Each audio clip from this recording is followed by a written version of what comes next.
Pede jadi pengacara Vena Melinda, Hotman Paris sebut ada dua musuhnya yang diuntungkan.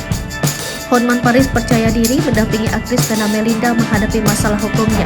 Seperti yang diketahui, Vena Melinda melaporkan suaminya Ferry Irawan ke Polda Jawa Timur.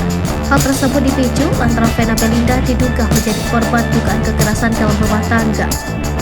Dilansir Tribun Wow, merespon hal itu, Hotman Paris mengatakan ada dua pengacara yang ikut campur dalam kasus KDRT Vena Melinda. Ada dua grup pengacara yang diuntungkan dengan adanya kasus Vena Melinda karena Hotman pengacaranya langsung viral, kata Hotman Paris.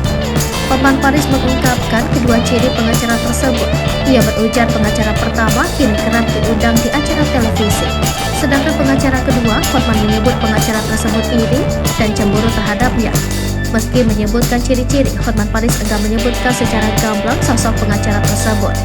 Namun dapat dipastikan kedua sosok tersebut adalah musuh dari Hotman Paris. Grup pertama pengacara adalah bukan diuntungkan karena ikut masuk TV. Jadi terima kasih sama Hotman, itu pengacara yang pertama, kata Hotman Paris.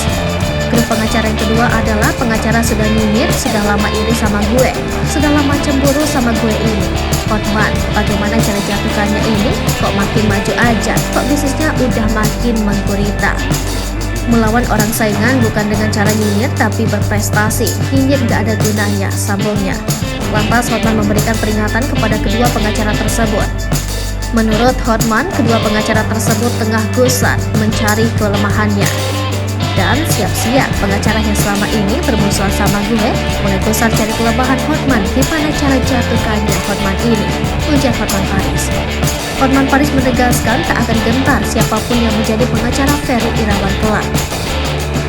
Saya akan dampingi Vena Melinda. Gue gak takut siapapun kau cuma perantau semua, tutur Hotman Paris.